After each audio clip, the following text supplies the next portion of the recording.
How do Filipino consumers spend and pay as they shop during the Christmas season? What new technologies are being used to improve their shopping experience? How are merchants and businesses gearing up to address the challenges of the year-end holiday rush? I'm Patricia Mirasol, and I'm a multimedia producer at BusinessWorld. I discuss these topics and more with Bryan L. Tiongson, Philippine Country Head of Global Payments, a payment solutions provider. Based on what you see and what you observe, how has the Christmas shopping season evolved in the Philippines? What we've seen or what we've observed in terms of changes are the shift towards more online shopping. So over the years, the Filipinos has gotten accustomed to being more comfortable in shopping online. There was a time that there was, I would say, more hesitation, more anxiety, in terms of our Filipino shoppers doing it online. But in recent years, and I think this was accelerated and driven really by the pandemic, where we had very little choice, to get what we need in terms of purchases, and we had to resort to online transactions. And I think that kind of helped the Filipino consumer get more comfortable in online shopping. Now, further to that, so all of this transformation in what we see in social media also drove what has evolved in terms of acceleration on online shopping, because we know that over the years, one of the more prolific users of social media has been the Filipinos, and that has been a platform by sellers and consumers alike to do their shopping and do online transactions. So that's one of the things that we saw in terms of change, especially during the Christmas season. And one of the things that online shoppers do is really look at the best bargains, best deals, where they can get the most discounts, really doing their research, so that they get the best bang for their bucks, and really that tells you that our consumers has now more choices, in terms of purchases, as well as flexibility. Since you mentioned social media and flexibility, I'm thinking of two trends right now. The first is live selling, and the second is buy now, pay later. Is live selling on TikTok popular because Filipinos love social media?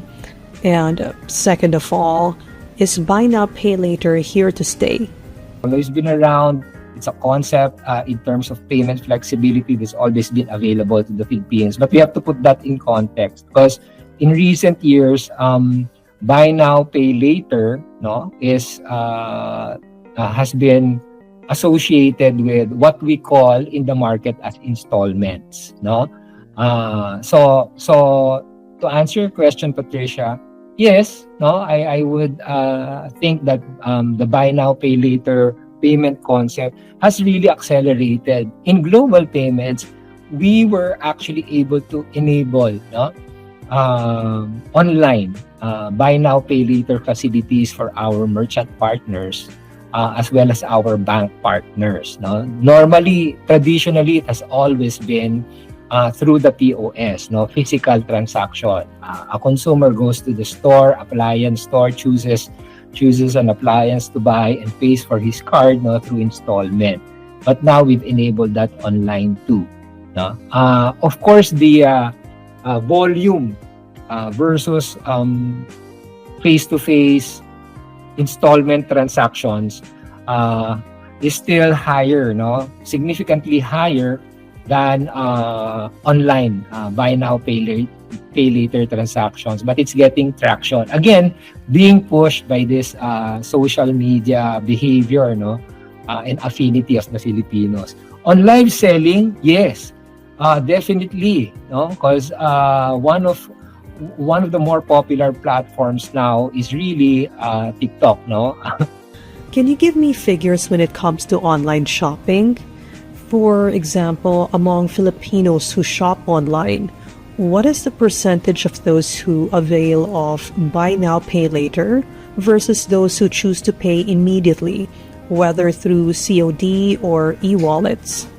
I can share with you, on a high level, what we see in global payments, no? Like, for installment, we have almost a third, no, of what we process as volume being done on installment, and about close to between 10 and 15% of that is done online, no? In general, no, as a portfolio, we see that our online share is anywhere between 15 and 20%. That's a trend, I would say, similar to market, but really the drive towards pushing online transactions online, no, is something that players in the market are really looking into, no, meaning not really shifting what's being done in the physical stores, no, but expanding, no, the market by promoting more online transactions. So yes, growth on online transactions is there. I would say close to anywhere from 30-40% already market wise, no. But it's being continued to be pushed, no, by acquirers like us, players in the market like us, to have more online transactions, no, relative to POS or physical transactions. So you talked about the number of online transactions that global payments is pushing relative to offline transactions. I wonder, what innovations is the company introducing to improve the shopping experience? One of the things that we've done over the past couple of years is simplify, how merchants get into online payments. Typically, when all of this started, you'll have to have your own website. You'll have to build, an online platform and then integrate into tech providers so that you can process online payments. So over the past couple of years, or maybe a little more than that, we've simplified, the process where we enable our merchant partners just to send a link. We call it a payment link, to their consumers. They don't need to build a full-blown website, or not even a website at all. But we're able to give them a platform where they can send a link to their consumers, to their buyers. The consumers click on that link and then can proceed, with the online payment transaction. And in terms of security, it also follows, the typical protocol that we do for full-blown online enablement. So that's one of the key things that we've done in the market, to enable our merchant partners, those that are unable to invest, in putting up a full-blown website.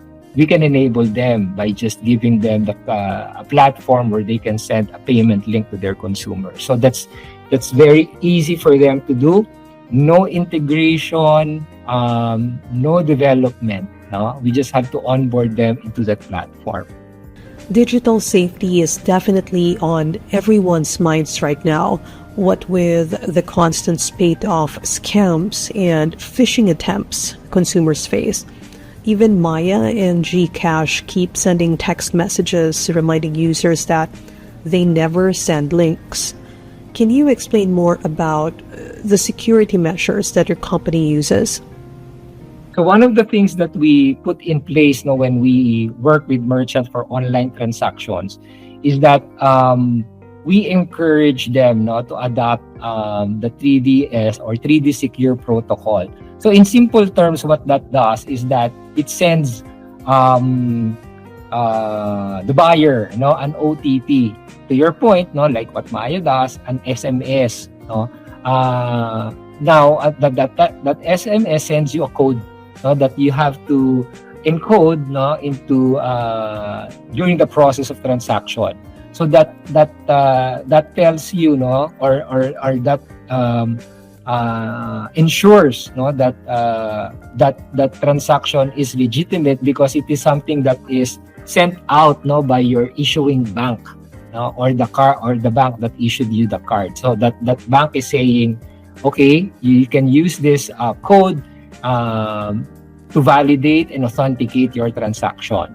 So that's one. We also are able to work with merchants by giving them the capability to tokenize their transactions. So that makes it secure, so that they don't have to provide their actual card number. So it's given, or it's assigned a token. So normally we'll have 16-digit card number, but when we are able to enable, when we can enable tokenization for merchant partners, a similar 16-digit number is given, but it's not your actual card number. Okay, so that kind of protects your card number details. And then the typical online security measures, like encoding of the CVV or the CVC, that 3-digit number that you see at the back of your card alongside the signature panel. That's good to know. Let's now talk more about the surge of consumer demand this Christmas.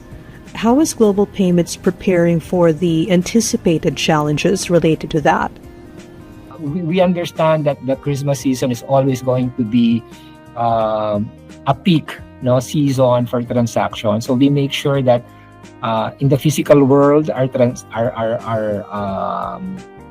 POS machines or devices are able to function in its most optimal level. We make sure that we are on standby. We have a round-the-clock call center, voice center, who can receive calls from our merchant partners just in case their terminals bug down, and we have a way to address those issues. So that's one. From an online perspective, of course, we want to make sure that transactions are secure, as well as in the physical world. So we go around, we make sure that our bigger merchant partners are aware that during this time there will be more opportunities for fraudsters to get into their system. But we also have a very robust risk monitoring system. So we have a platform that monitors activities of our merchants, where we can see irregular spikes in terms of transactions. If we feel that one merchant is showing a spike that is not aligned with the trend in terms of how they process transactions, we call out that merchant right away, and we determine what's going on. Of course, always mindful that there's this seasonality, but if we see an abnormally high spike, then that's already possibly a red flag, and we have ways and means to reach out to our merchant partners and say and validate whether those transactions are legitimate or not. Again, to protect our merchant partners so that they're not attacked or taken advantage of by these fraudsters. And then constantly, constantly year-round, we do training, we do risk monitoring and fraud monitoring orientations to our key merchant partners. I think that a risk monitoring system is very useful, especially since, payments processing is such a tempting target for bad actors. For my last question, I'd like to ask, do you have any prediction as to how much online sales Filipino merchants will generate this Christmas season? And do you think this figure will be more than last year's? I will be bold to say that it's going to be significantly higher, but in terms of an exact number compared to face-to-face transactions, that would be very difficult to project, at least from my end, because I'm sure the face-to-face transactions it will grow, no, in the same speed, no, as online. So the pie is just going to get so much bigger. But my prediction, no, is that over the years, and if we're just looking at the Christmas season, there will always be an acceleration in terms of the split, no? Like I've mentioned in the start of the conversation, we're seeing a trend, no, that our consumers are getting more comfortable, no, in terms of doing online transactions, simply because they find it more secure, more convenient, and more flexible because they have more options. So, not to be very exact, no, but my prediction is that there's growth. It's going to grow significantly as compared to face-to-face physical transactions. Filipinos have become more comfortable with online transactions. They're also more research-oriented and look for the best deals online. Merchants, meanwhile, are now able to accept online payments by enabling payment links, thus reducing the need for a full-blown website. Mr. Tiongson said online transactions will grow significantly as compared to face-to-face ones. This has been another episode of B-Side. Subscribe now and enjoy industry insights on Philippine business and beyond.